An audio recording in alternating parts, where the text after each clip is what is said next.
मालेगावच्या ऐतिहासिक वारशाचा मानबिंदू असलेल्या भुईकोट किल्ल्याबाबत एक मोठी आणि सकारात्मक बातमी समोर येते।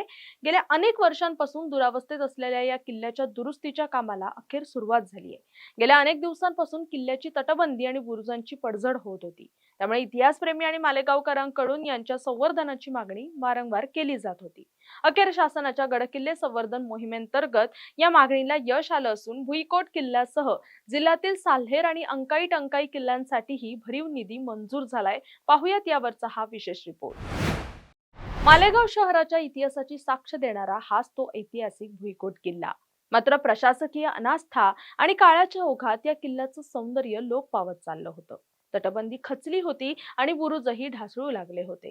आपला हा वारसा नष्ट होतो की काय अशी भीती इतिहासप्रेमींमधून व्यक्त होत होती। पण आता या ऐतिहासिक वास्तूच्या पुनरुज्जीवनाचे दिवस आलेत। राज्य शासनाच्या पुरातत्व विभागाने गडकिल्ले संवर्धन आणि संरक्षण मोहिमेंतर्गत मालेगावच्या भुईकोट किल्ल्यासाठी मोठा निधी उपलब्ध करून दिलाय। विशेष म्हणजे केवळ मालेगावच नाही तर नाशिक जिल्ह्यातील ऐतिहासिक साल्हेर आणि अंकाई टंकाई या किल्ल्यांच्या देखभाल दुरुस्तीचा मार्गही आता मोकळा झालाय। सध्या किल्ल्याच्या तटबंदीच्या डागडुजीला सुरुवात झाली आहे। किल्ल्याचं मूळ स्वरूप आणि ऐतिहासिक महत्त्व लक्षात घेऊनच हे संवर्धनाचं काम केलं जातं। तटबंदीच्या मजबूतीकरणासोबतच परिसराचं सुशोभीकरण करण्यावरही भर दिला जाणार आहे। या दुरुस्तीमुळे किल्ल्याला त्यांचं गतवैभव परत मिळेल आणि पर्यटनालाही मोठी चालना मिळेल अशी आशा व्यक्त केली जाते।